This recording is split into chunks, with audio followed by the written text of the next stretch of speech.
I'd like to lead this blitz with breaking news.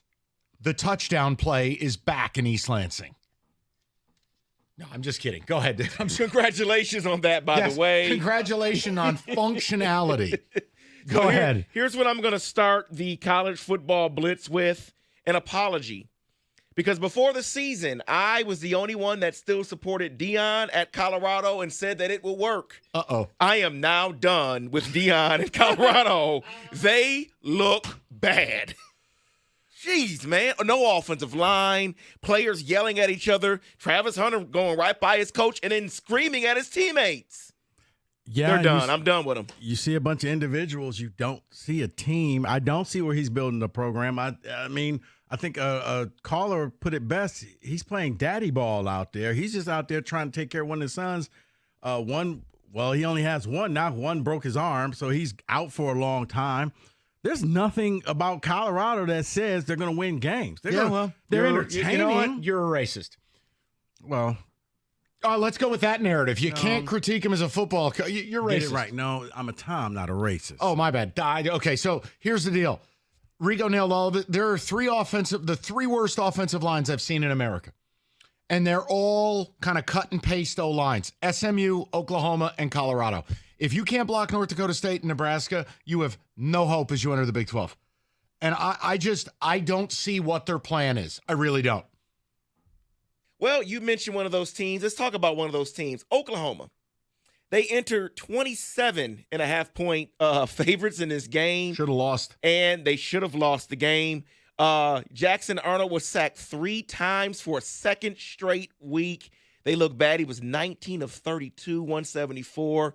Had 2.6 yards per carry.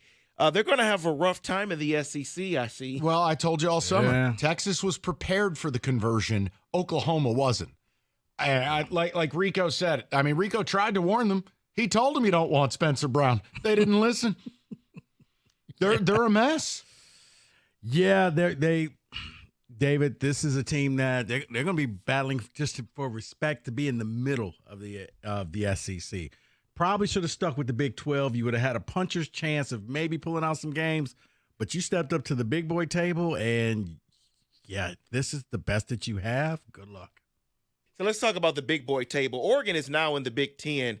Can we talk about them now? We've now seen them 2 straight weeks. They struggled in week 1 against Idaho. Struggled, won on a last-second field goal against Boise State. Who are they? I don't know. I'm scared. I watched the first half of the Boise State game. Forgive me, flying home Saturday. I got tired. I couldn't stay for the second half.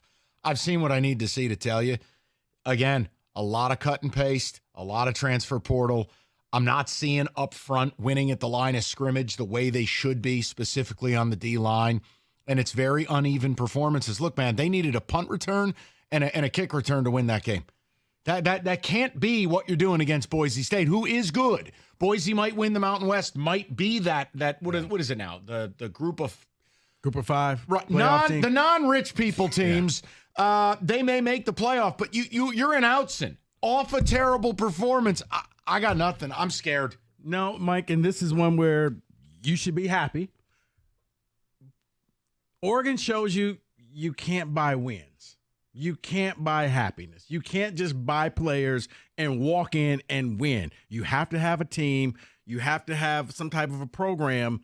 You can't just go out and get a bunch of transfers and expect to win a bunch of games. They look like guys that by the end of the season may get it together, but right now it's like a very awkward first date. They're running out of time to figure it out.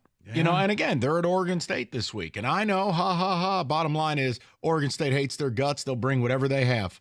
I'm very, very scared with Oregon. Go ahead.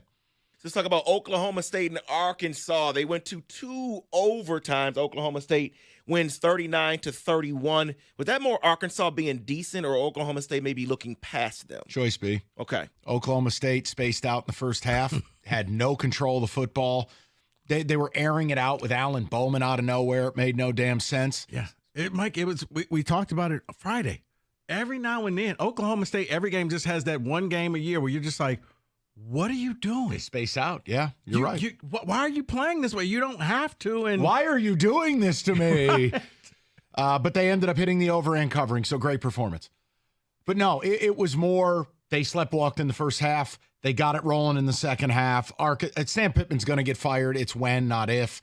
But it just, this is where Rico's right. They have these weird performances under Gundy, and they always happen in the non-conference. Always. Last year, dump truck by South Alabama. How? Who? Yeah, the Jaguars. Put some respect on their name. So after week one's win against Texas A&M, we thought we knew what Notre Dame was. Where? Wellness check. Caller Rob in Brighton.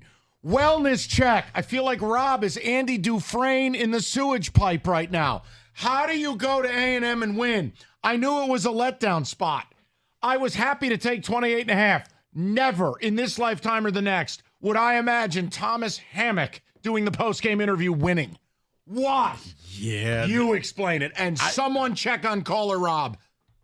I can. I thought, okay, they're going to kick this into gear. Okay, they're toying around with them come halftime. Wait, the score's still. Okay, fourth quarter. No, now's the time we'll get it right. Fourth quarter, yeah. Wait, final? Did that just say final? I'm going to tell you what should happen, not what will. Should, not will. Notre Dame shouldn't be allowed in the playoff. You don't play in a conference, you got this candy-ass schedule of yours, and you don't play a conference title game. You lose as a 30-point favorite to some poverty-ridden program from DeKalb. I ain't letting you in my playoff. Yeah, but you'll beat Florida State, and it'll be like, oh, well, look. Beating Florida State? Who are they? You may as well punch Kenny in the face. It's a name. College football is about names. All I'll tell you is, if Notre Dame loses one more game, I'm dying on the hill. They shouldn't be in the playoff. No, you're right. Because right now, better run the table. No, right now, even if you run the table, you don't get to play a game in South Bend. No. You're on the road. You're in. That was a disgrace. But you're in the Final Four spots. Well, I started it off with the retake. The touchdown play is back. Nick Marsh. I'm going to end it with an apology to every listener out there that heard me love on this team preseason, and that is NC State. I loved and I wanted Grayson McCall, NC State, to be something. I tried to tell you. 51 points they gave Hold on. up. Ready, Rico? I want to help him like you help your students. David, repeat after me. Iamalieva. Yep. Yep. Just call that man Nico. David. Tennessee's good. I know the feeling. You had them in your playoff thing. I did. Iamalieva. I got Florida State in mind. Woo! Mistakes were made. Yep. Yep. Just call that man Nico. You know what you put on the back of his jersey? Bad MF. He's something, man. Tennessee's good. I'm actually ready to buy stock in the volunteer Navy. I want to, but I can't just yet. Iamalieva. Just roll. Yeah, that's right. Never going to happen out of my mouth. He's no Davis Warren, but he's pretty good. Well. Whoa. They beat themselves. Hold on. Can I do this? They beat themselves. Addendum to the Blitz. What did you make of what Rico just said? The Davis Warren quote after the game. No, wasn't so much Texas as it was we beat ourselves. Huh? What? We let them win the game. It's also a river in Egypt. It's a river in Egypt. That's denial. That was an unbelievable remark. That's denial, right? Texas rolled in and just trampled you. And you're hitting it with it was more about us than them. What part of it? Yeah. And if they score on the first touchdown on the first drive. Oh, it's ugly.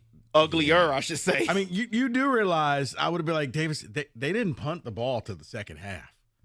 The punter could have showed up late. And that's because they stopped playing. They did. At this point, they were trying to figure out where the parties were. Woo! Are we going to stick around for the party, Coach? Where's the frat house? Right. Yeah. Dono. Can we get Arch in the game? And that is your college football blitz.